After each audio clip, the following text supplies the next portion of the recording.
पहली बात ये जान लो केमिस्ट्री का होगा। जैसे रसायन विज्ञान, जैसे भौतिक विज्ञान और जंतु विज्ञान, इसे जंतु विज्ञान का जीव विज्ञान कहा जाता है। जंतु विज्ञान जो है बायोलॉजी, एक है बायोलॉजी। बायोलॉजी में दो पार्ट हो जाते हैं, एक है जूलॉजी, जूलॉजी और एक है बॉटनी। ठीक, बॉटनी। जूलॉजी में जंतु का अध्ययन किया जाता है और बॉटनी में है वनस्पति का अध्ययन किया जाता है। ठीक, ओके पे आप बायोलॉजी पढ़ रहे हो, हम लोग जो है ये के पेपर अलग दे रहे हैं, एक अलग दे रहे हैं इंटर में। ओके बाद जब आप बीएससी करो तो बीएससी करने में ये जूलॉजी है, ये का एक विषय अलग भेजे और बॉटनी का एक विषय अलग भेजे। ठीक, तो कहा मतलब बायोलॉजी जो है, बायोलॉजी में क्या अध्ययन करो, पेड़ पौधा जीव जंतु जो भी दिख रहा है इसका अध्ययन करते हो। अब बात आती है फिजिक्स। अगर हम बात फिजिक्स की करें तो फिजिक्स में किसका अध्ययन करते हो? देखो जो भी वस्तुएं दिखती हैं, वस्तुओं की निर्माण, यानी वस्तु का निर्माण जो होता है, जितना निर्माण का कार्य होता है, वस्तुओं के निर्माण का कार्य जितना होता है, कहाँ दिमाग लगाया जाए? फिजिक्स से लगाया। ठीक है, तो वस्तुओं का निर्माण का कार्य फिजिक्स से होता है और वस्तु जो बनावा जाता है, जैसे मान लो भी मेज कुर्सी बनाओगे, सपोज करिए मेज और कुर्सी आप बना रहे हो, तो मेज कुर्सी लकड़ी से बनाओगे ना, तो लकड़ी कहाँ से आवा? लकड़ी आवा वनस्पति से, तो लकड़ी के अध्ययन वनस्पति में कर लिए और कुर्सी मेज बनावा का दिमाग से फिजिक्स के। अब फिर केमिस्ट्री कहाँ गए? केमिस्ट्री कौन चीज है? सुनो, ये जो जंतु है, ये जो वनस्पति है, इनके बारे में तो पढ़ा जाता है जीव विज्ञान में, लेकिन अब इनके अंदर कौन कौन से कंपोनेंट लगे। जैसे हमारा शरीर है, तो हमारे शरीर में कौन कौन से पदार्थ मिलकर के हमारे शरीर का निर्माण किया है। भाई कौन कौन पदार्थ है ना जो हमारे शरीर का निर्माण किया है, तो उन पदार्थों का अध्ययन जो है रसायन विज्ञान में किया जाता है। रसायन विज्ञान, इतना समझ में आओ नहीं आओ? देखो जंतु विज्ञान, वनस्पति विज्ञान में जीव जंतुओं का अध्ययन किया जाता है, वनस्पति पेड़ों का अध्ययन किया जाता है। अब जंतु विज्ञान में जो पेड़ है या जंतु है, तो वे किन किन पदार्थों से मिलकर बने होते हैं, कौन कौन से कंपोनेंट्स, जो कंपोनेंट्स मिलकर बने होते हैं, उनका अध्ययन रसायन विज्ञान में किया। जैसे प्लास्टिक है, मान लो मार्कर बनाना फिजिक्स के दिमाग से, लेकिन ये प्लास्टिक कहाँ से आवा? प्लास्टिक केमिस्ट्री से आवा है। ये केमिस्ट्री में इस प्लास्टिक का अध्ययन किया जाता है। बात कर रहे हैं रसायन विज्ञान में पढ़ते किसका है? हम विभिन्न पदार्थों का अध्ययन करते। समझ में आ गया ना कि रसायन विज्ञान विज्ञान की वह शाखा है जिसके अंतर्गत हम विभिन्न पदार्थों के बारे में गुण, उसका क्या गुण होता है, उसका धर्म क्या, संगठन क्या है, कैसे जुड़ा है, क्या है ये पदार्थ, इन सब का अध्ययन जो है रसायन विज्ञान के अंतर्गत करते हैं। इतना क्लियर हो गया ना? एक शब्द हमने आपको कह दिया पदार्थ। तो ब्रह्मांड देखो, ये पृथ्वी जो है ये बहुत सारे द्रव्यों से मिलकर बना। किससे मिलकर बना है? द्रव्यों से मिलकर बना, पदार्थों से मिलकर बना। अब ये जो द्रव्य है, ध्यान समझिएगा, अब यही द्रव्य का एक भाग पदार्थ है, सब्सटेंस। इसी द्रव्य को जो है पदार्थ भी कहा जाता है। ठीक है, पदार्थ। इसी द्रव्य को जो है पदार्थ की श्रेणी में रखा है, इसको द्रव्य को मैटर कहा जाता है। मैटर। अब द्रव्य कहो चाहे मैटर कहो चाहे पदार्थ कहो, बात एक ही आएगी, बस थोड़ा से कहने का तर्क अलग है, थोड़ा बहुत डिफरेंट भी होता है। ठीक है, तो अब बात आई कि ये द्रव्य, मैटर क्या है? ये द्रव्य जो है, पदार्थ जो होते हैं, इसको दो वर्गों में, एक भौतिक वर्गीकरण, एक रासायनिक वर्गीकरण में डिवाइड किया गया। एक जो है भौतिक वर्गीकरण, ठीक है, वर्गीकरण, और दूसरा जो है रासायनिक वर्गीकरण किया गया है। भी ब्रह्मांड में पदार्थ आपको दिख रहे हैं, इस पे पृथ्वी पे जितना भी पदार्थ दिख रहा है, इसको दो भागों में बांटा गया, एक भौतिक वर्गीकरण, दूसरा रासायनिक वर्गीकरण। तो भौतिक वर्गीकरण में पदार्थ को तीन कैटेगरी में रखा गया।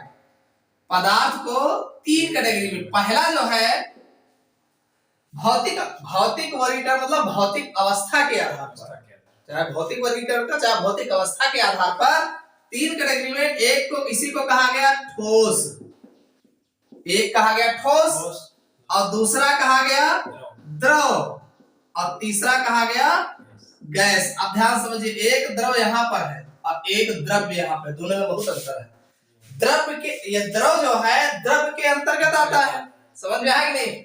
ये द्रव जो है द्रव्य के अंतर्गत आता है। तो ये भौतिक वर्गीकरण यानी पदार्थ, विभिन्न पदार्थों को उनकी भौतिक अवस्था के आधार पर 3 कैटेगरी में रखा गया। और भी कैटेगरी है, ऐसा नहीं 3 है। इसमें अभी 2 और है, उसके बारे में चर्चा नहीं की जाती है। एक प्लाज्मा है, एक ठोस है, दूसरा द्रव है, तीसरा गैस है। तो इस ठोस जो है ये पदार्थ के भौतिक अवस्था के आधार पर जो बांटा गया है उसका एक प्रकार है ठोस।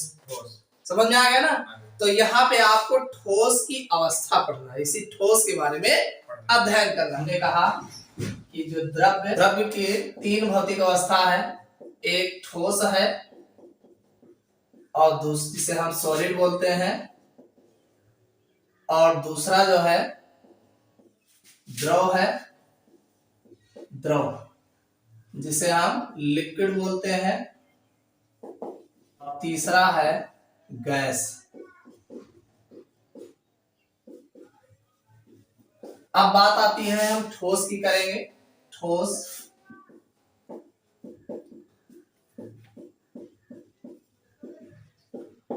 जो होते हैं वो द्रव्य का एक प्रकार होता है। ठोस जो है द्रव्य का एक प्रकार होता है। देखिए ये द्रव है, द्रव के इधर जो है ये मान लीजिए ठोस में आ रहा है, और इधर जो है गैस अवस्था में। ठीक, अब ये बन कैसे रहा है? द्रव है ना। तो अब द्रव के देखो जो पार्ट की ध्यान से, तीनों में अंतर क्या दिख रहा है? देखिए देखो ये जो द्रव्य है या पदार्थ है, पदार्थ जो होता है बहुत ही सूक्ष्म कणों से मिलकर बना होता है भाई, छोटे छोटे कणों से मिलकर बना होता है। तो ये छोटा कण जो होता है, अब उन कणों के मध्य आकर्षण बल होता है। तो ये कहा अंतराकणीय बलों की प्रबलता में वृद्धि। तो अगर ये द्रव है, जैसे अब ठोस की बात करोगे तो द्रव से ठोस में कब जाएगा? जब उनको आकर्षण बल, यानी द्रव जब उनका आकर्षण बल बहुत ज्यादा बढ़ जाता है तो नजदीक आ जाते हैं, और जब कण आपस में नजदीक आ जाते हैं तो नजदीक आने के बाद वो मजबूती से बंधे रहते हैं। तो जब मजबूती से बंधेंगे तो ठोस कहलाएंगे भाई। इनके मध्य जो छोटे छोटे पार्टिकल होते हैं, इन पार्टिकल के मध्य जो है आकर्षण बल सबसे अधिक होता है, तो वो ठोस अवस्था में होते हैं। अब उन्हीं के मध्य कुछ ऊर्जा दे दो, कुछ थोड़ा सा एनर्जी दे दो, ताप दे दो, ठीक है। कुछ एनर्जी जब दोगे तो वो पार्टिकल थोड़ा दूरी हो जाएगी, थोड़ा दूरी उनकी बढ़ जाएगी, और जब उनकी दूरी थोड़ा से बढ़ जाएगी तो और दूर हो जाएगी, तो उनके मध्य एनर्जी जो होगा, ऊर्जा होगा, वो थोड़ा जब बाहर से ऊर्जा पाएंगे। देखिए अंतराकणीय बलों में वृद्धि हुई थी, अब बाहर से कुछ ऊर्जा दी तो वही तो थोड़ा ढीले पड़ गए और पार्टिकल थोड़ा दूर हो गए, तो दूर हो गए तो द्रवावस्था में आ गए। अब पता चला और आप ऊर्जा दिए और ताप लगा दिए, लिखा ना ताप ऊर्जा तथा गतिज ऊर्जा में वृद्धि, और जब टेम्परेचर उसको और दे दिए, और जब टेम्परेचर दे तो उसमें जो पार्टिकल थे और दूर हो गए, और जब ज्यादा दूर हो गए तो फिर हो गए, एक पार्टिकल फिर हो गया, अब वो घूमने लगा, मूविंग। तो वो होता क्या है कि अब उसके अंदर गतिज ऊर्जा उत्पन्न हो गई ना। देखिए इसके मध्य, ठोस के मध्य जो गतिज ऊर्जा होती है ना के बराबर होती है, बिल्कुल होती ही नहीं, गति ही नहीं कर सकता भाई। उसको क्या लुढ़कता है, उसके पार्टिकल लुढ़कते थोड़ी अपने आप, या भागते इधर उधर थोड़ी, कहां नहीं भागते। इसके अंदर गतिज ऊर्जा एकदम बिल्कुल ना के बराबर, और स्थितिज ऊर्जा सबसे ज्यादा होती है। क्यों? मार दो खोपड़ी फूट गई तो खोपड़ी फूट जाएगा, क्यों? क्योंकि उसके पार्टिकल मजबूती से बने हैं, भागिए ना। लेकिन ऐसे मार दे कि उस खोपड़ी फूट जाए, गैस से क्यों छोड़ दे, बोल खुदे भाग गए, खुद तो लगता है जब ये छोड़ा जाए कि हाँ जाओ इनके लग, ये जाए चाहे जिधर जगह पर मौका पे निकल ले। तो यही कारण होता है, इसके जो पार्टिकल होते हैं बहुत ही मजबूती के साथ बने होते हैं ठोसों में, तो इनकी गतिज ऊर्जा कम, स्थितिज ऊर्जा ज्यादा रहती है। अब अगर हम गैस की बात करें तो इनमें गतिज ऊर्जा ज्यादा रहती है, स्थितिज ऊर्जा कम रहती है। कम रहा मतलब अब अपने जगह थोड़ा हो तो पूरी जगह मूविंग करते हैं, और इसके जो पार्टिकल होते हैं ये जो है अपना जो है उसके पार्टिकल गति ही नहीं कर पाते, बस केवल कंपनिक गति करते, कंपन करते हैं इसके।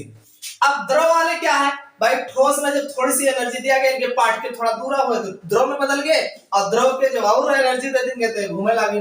तो इनका ताप ऊर्जा तथा गतिज ऊर्जा में वृद्धि, जैसे जैसे ताप बढ़ाते जाएंगे गतिज ऊर्जा बढ़ती जाएगी, वैसे वैसे ये ठोस से द्रव में और द्रव से गैस में परिवर्तित होते रहते। ठोस अवस्था ये ठोस अवस्था क्या है?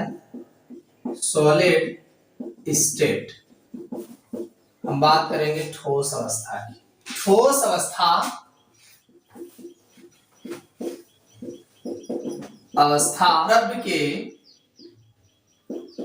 द्रव्य के घटक कणों द्वारा प्राप्त वह अवस्था है जिसमें अंतराकणीय बल इतने प्रबल होते हैं कि इनकी स्थानांतरीय गति रुक जाती है। इसमें दिया है कि ठोस अवस्था द्रव्य के घटक कणों, देखो द्रव्य समझ रहे हैं, पूरा द्रव्य पदार्थ यानी ब्रह्मांड जो है द्रव्य यानी पदार्थों से मिलकर बना है। तो ठोस अवस्था द्रव्य के घटक कणों, भाई ठोस अवस्था जो है एक अवस्था है ना, पदार्थ की एक अवस्था है, द्रव्य की एक अवस्था ठोस है। तो ठोस अवस्था द्रव्य के घटक, अब उसमें जो छोटे छोटे कंपोनेंट्स होते हैं, छोटे छोटे पार्टिकल होते हैं, वही कहा गया द्रव्य के घटक। घटक कण मतलब होता है जो छोटे छोटे कण होते हैं, ठीक है। तो घटक कणों द्वारा प्राप्त वह अवस्था, यानी अब वही, अब भाई छोटे छोटे कण अब किस तरीके से लगे हैं, किस तरीके से जुड़े हुए हैं, आपस में जुड़ करके कोई अवस्था बना रहे हैं ना, वही घटक कण बहुत नजदीक आके जुड़ेंगे तो ठोस बनाएंगे, थोड़ा दूरी दूरी रहेंगे तो द्रव बनाएंगे, और एकदम फ्री रहेंगे तो गैस बनाएंगे। तो वही लिखा है कि प्राप्त वह अवस्था है जिसमें अंतराकणीय बल, अब वो छोटे घटक कण को, जो घटक कण जो है उसके अंदर आकर्षण बल है, तो वही कहा गया अंतराकणीय बल। देखो ये जो छोटे छोटे पार्टिकल होते हैं, ये पार्टिकल आपस में मिल करके तब कोई अवस्था बनाते हैं, तो वही कहा ये सब घटक कण है, छोटे छोटे कणों को घटक कण कहा गया।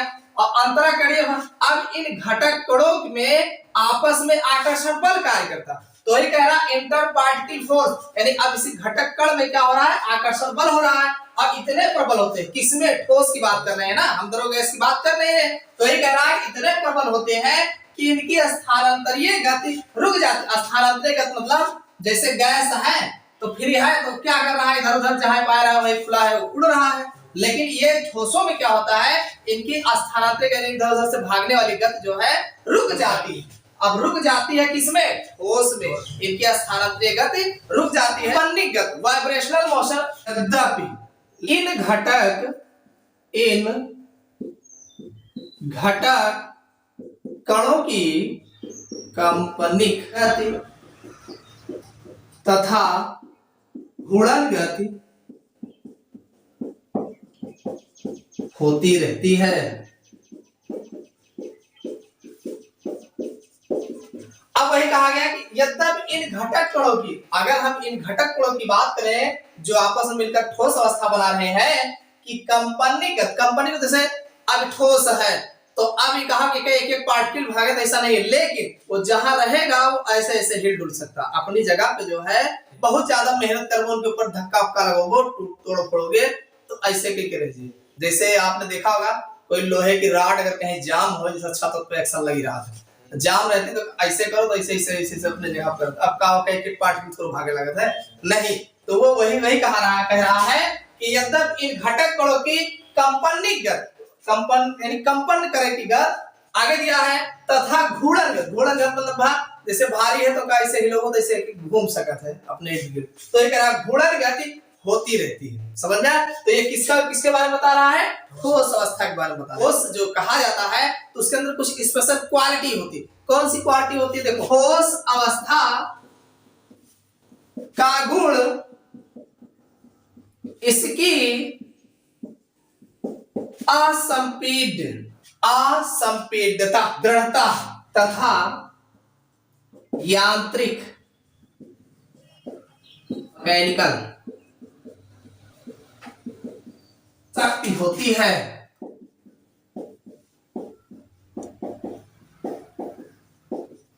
कहा गया ठोस अवस्था के गुण। अब जैसे ठोस है तो ठोस के अंदर कोई विशेष गुण होगा, तो कौन सा गुण होता है? देखो, ठोस अवस्था का गुण इसकी असंपीड्यता, एक होता है संपीड और एक होता है असंपीड, अंग्रेजी में समझ में ज्यादा सही, इनकम्प्रेसिबिलिटी और एक होता है कंप्रेसिबिलिटी। तो कंप्रेसिबिलिटी जिसको कंप्रेस्ड किया जाता है, यानी इसको संपीडित किया जाए। संपीडित का मतलब जैसे द्रव, द्रव भी हो कि ज्यादा, लेकिन गैस ज्यादा, सबसे ज्यादा संपीडित जो होता है वो गैस होता है। और गैस के पार्ट की पूरे कमरे में टहल रहा है, पूरे सिलेंडर में है। अब का दबाए लाइन का जैसे पार्टिकल दूर दूर टहल रहा है, अब का कंप्रेस्ड करके ओका नजदीक लाओगे, और जैसे जैसे आप नजदीक लाओगे तरी दूर लाओगे, द्रव बदल जाए। जैसे सिलेंडर में द्रव अवस्था में रहा गैस ना, तो बहुत दबाई रहा तो रहा मौका जैसे जैसे हल्का ढीला कर उड़े लगी, तो उड़े क्यों लगे, मौका पे भागे लगी, तो वो गैस अवस्था में बदल जाता। यानी कंप्रेस्ड जो कह के उनका द्रव बदल जाता, और द्रव का भी और कंप्रेस्ड ठोस बदल जाए। जैसे बर्फ की क्या स्थिति रहा है, द्रव तो बर्फ बना है, तो बस वही लेता है। तो वही लिखा है कि इसकी असंपीडितता, इनकंप्रेसिबिलिटी, और दृढ़ता तथा यांत्रिक शक्ति होती है। यानी एक अंदर असंपीडित यानी क्या, कंप्रेस्ड यानी ठोस का और अधिक दबावा नहीं जा सकता। एक गुण तो एक विशेष है कि जो ठोस अवस्था होती है इसे हम इनकंप्रेस यानी इसमें इसे दबाया जो है नहीं, यानी कंप्रेस्ड नहीं किया जा सकता। ये जान लो। आगे दिया दृढ़ता मतलब दृढ़ होते हैं, ठोस जो होते हैं कैसा होते हैं, दृढ़ होते हैं। और क्या कहा गया, तथा यांत्रिक शक्ति, मैकेनिकल शक्ति, यांत्रिक मतलब उसके अंदर यांत्रिक शक्ति होती है। यांत्रिक शक्ति मजबूती, उसके अंदर एक मैकेनिकल शक्ति जिसे आपस में मजबूती के साथ बंधे रहते हैं। अरे ठोस है, जैसे पत्थर है, तो पत्थर में जितने पार्टिकल रहते हैं वो अंदर खूब मजबूती से बंधे रहते हैं, यांत्रिक शक्ति होती है। लेकिन अब गैस में कौन यांत्रिक शक्ति, कोनो यांत्रिक शक्ति के अंदर कोई शक्ति नहीं होती है। तो यही लिखा है कि मैकेनिकल शक्ति होती थी। यही एक ठोस का ये मेन कैरेक्टर है कि पहली बात तो इसको दबाया नहीं जा सकता, और दूसरा ये दृढ़ होता है, और तीसरे इसके कंपोनेंट जो होते हैं वो अंदर जो है मैकेनिकल शक्ति, यानी बहुत ज्यादा अंदर इसके अंदर मैकेनिकल शक्ति होती है, यांत्रिक शक्ति होती है। ठोसों के गुण, कैरेक्टरिस्टिक्स ऑफ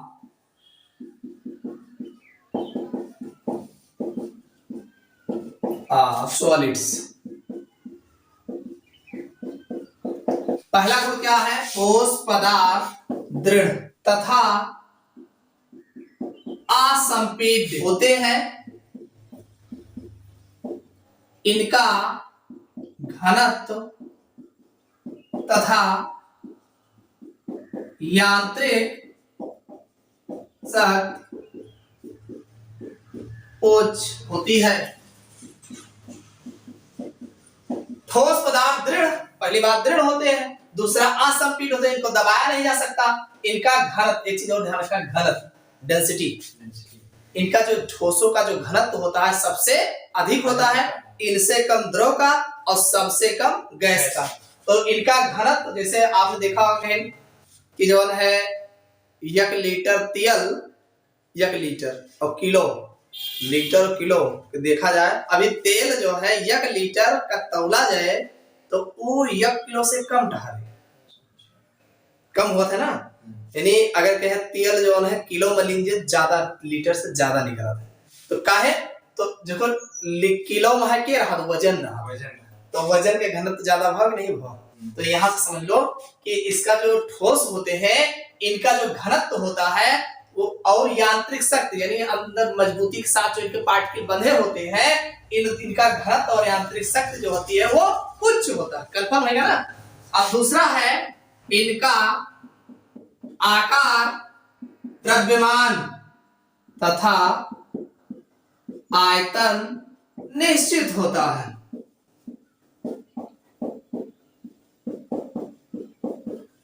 दूसरा इसका ठोसों का क्या गुण है कि इनका आकार, द्रव्यमान तथा आयतन।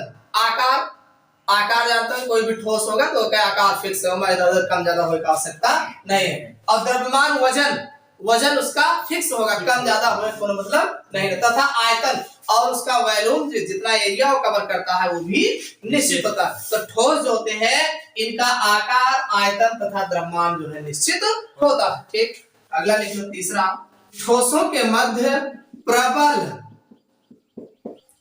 अंतराळीय बल सबसे ज्यादा होता है, ऐसे लिखो, सबसे अधिक होता है।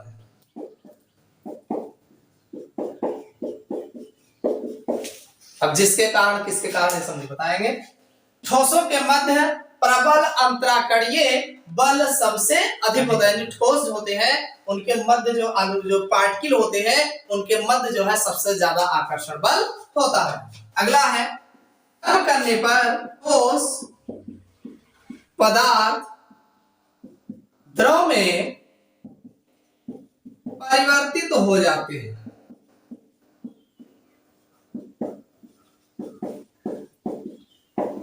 हमने कहा कि जो ठोस होते हैं इनको अगर गर्म किया जाएगा तो ये द्रव में परिवर्तित हो जाते हैं। कंफर्म याद हो जाए, याद करे पड़ेगा, वाला काम कम रहे, एक पढ़ो बस याद हो जाए चाहिए। और सुनो, एक बार बार आप रिपीट करोगे, जैसे कोनो चीज लिखे हो तो जब पढ़े बैठो तो एकदम ऐसे देख लो, हमेशा शुरुआत से पढ़ो। जब भी आप पढ़े बैठो तो एक हमेशा ध्यान रखो, ऐसे आपका आखिरी पल्ले बना रहेगा, कंटिन्यूटी आपकी बनी रहेगी। आप स्टार्टिंग में जब भी आप कॉपी लेके बैठो तो सबसे पहला पेज देखिए, फिर देखो जब याद रहे ज्यादा देर देखना, इसकी यही क्वालिटी होती है। अगर याद है तो ज्यादा देर देख नंबर के ऐसे देखो के बाद पलट दो, फिर देखो एक झलक ऊपर से नीचे देखो, जहां जहां कठिन हुए ना याद हुए वो का देखो गौर से, और नहीं तो देखे जरूरत नहीं फिर पलट दी। ऐसे ऐसे आप जो है और शुरुआत में ज्यादा समय न लागे, हाँ नवा नवा राबू आज समय लागे आखिरी पे जहां नवा याद करेंगे, तो ये यही लिए और बोलने के हैं। अब शुरू से देखा जाए कहाँ तक, ऐसा कुछ नहीं है। आप शुरुआत में जो चीज अच्छा रोजे हम जब पहला पेज देख रहे हैं तो का रोजे 1 घंटा पढ़ना है, ऐसे देखो बट याद रहे तो छोड़ देवो, अगला याद है छोड़ देवो, जहां भूल गया वो फिर से देख लो, तो इससे आपकी कंटिन्यूटी बने रहेगी। तो हमेशा जो है और यहाँ प्रयास करो, ज्यादा समझ लो, बस आप अपने आप याद लीजिए, ठीक। तो ये इसके 4 गुण हमने जो मेन थे ठोसों के गुण। एक तो ठोस पदार्थ दृढ़ होते हैं, आसंपीड्य होते हैं, इनका घनत्व तथा यांत्रिक शक्ति उच्च होती है। दूसरा इनका आकार आयतन और द्रव्यमान निश्चित होता है। अब देखो ठोस का इतना समझ गए तो यही से इससे कम द्रव का और सबसे कम गैस का। तो गैस पढ़ना नहीं है ना, आपको द्रव विलयन पढ़ना है, विलयन आगे पढ़ाएंगे।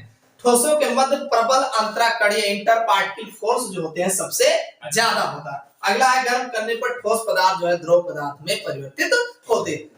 ठोसों का वर्गीकरण, क्लासिफिकेशन ऑफ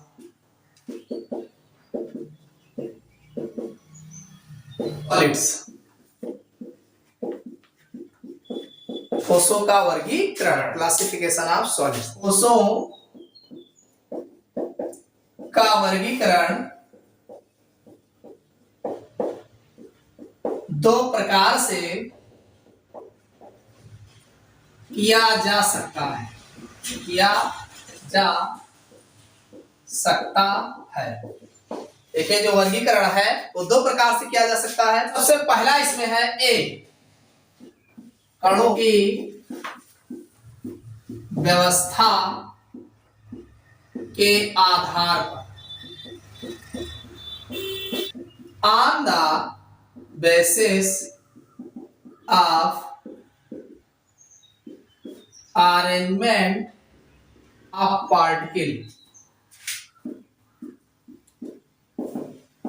कणों की व्यवस्था के आधार पर, पहले समझ लो कौन कौन सा है, बाद में भी लिखाएंगे। तो ये 2 भागों में बांटा गया है। पहला है क्रिस्टलीय ठोस, क्रिस्टलाइन सॉलिड्स, ये क्या हो गया। और दूसरा है अक्रिस्टलीय या समरूपी ठोस, एमॉर्फस सॉलिड्स। ये तो हो गया कणों की व्यवस्था के। देखो कण जो पार्टिकल होते हैं ना, वो पार्टिकल बता रहे, पार्टिकल से मिलकर एक ठोस बने होते हैं। ठोस भाव चाहे द्रव भाव चाहे गैस भाव, वही पार्टिकल जो होते हैं उन्हीं के आधार पर व्यवस्था पे जुड़े होते हैं। तो इनको 2 भागों में बांटा गया है, एक तो क्रिस्टलीय ठोस और दूसरा अक्रिस्टलीय या विषमरूपी ठोस। ए था। अब बी है घटकों की इकाइयों एवं अंतराकणीय बलों के आधार पर, बलों के आधार पर, on the basis of constituting units and interparticle forces, यानी घटकों की इकाइयों एवं अंतराकणीय बलों के आधार पर इसमें जो है आणविक ठोस, इसको बोलते हैं मॉलिक्यूलर सॉलिड्स, और दूसरा है संयोजक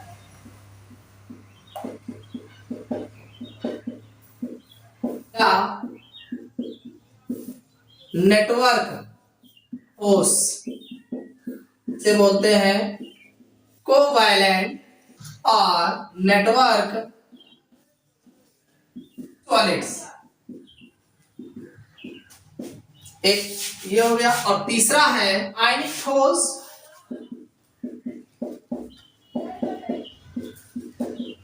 से हम आयनिक सॉलिड्स, और अगला है चौथा धात्विक ठोस जिसे मेटालिक सॉलिड्स। ये इतना जो है इसका प्रकार है, ये समझ में आ गया तब तो याद हो जाएगा। सबसे पहले दिया है ठोसों का वर्गीकरण। जो ठोस होते हैं इनको वर्गीकृत जो है दो प्रकार से कर सकते हैं, बहुत ठोस है ना, तो ठोस को जो है हम ठोसों का वर्गीकरण दो प्रकार से किया जा सकता है। सबसे पहला प्रकार किसके आधार पर है? कणों की व्यवस्था के आधार पर। कंपोनेंट्स होते हैं ठोस में, जो छोटे छोटे पार्टिकल होते हैं जिनका मिलकर ठोस बना होता है, तो ये कहा कणों की व्यवस्था के आधार पर। तो on the basis of arrangement, arrangement वही व्यवस्था है ना, ऑफ पार्टिकल, यानी जो पार्टिकल होते हैं उनकी क्या अरेंजमेंट है, क्या व्यवस्था है, इनके आधार पर। तो जो कणों की व्यवस्था होती है इनको दो प्रकार में बांटा गया, एक क्रिस्टलीय ठोस क्रिस्टलाइन सॉलिड, दूसरा अक्रिस्टलीय या विषम रूपी ठोस, इसी को एमॉर्फस सॉलिड्स कहा जाता। तो ये तो हो गया कणों की व्यवस्था के आधार पे। अगला है घटकों की इकाइयां। कणों की व्यवस्था मतलब वो कैसे व्यवस्थित है, बढ़िया एक सीधे में व्यवस्थित, टेढ़े मेढ़े व्यवस्थित है, तो वो तो हो गया व्यवस्था।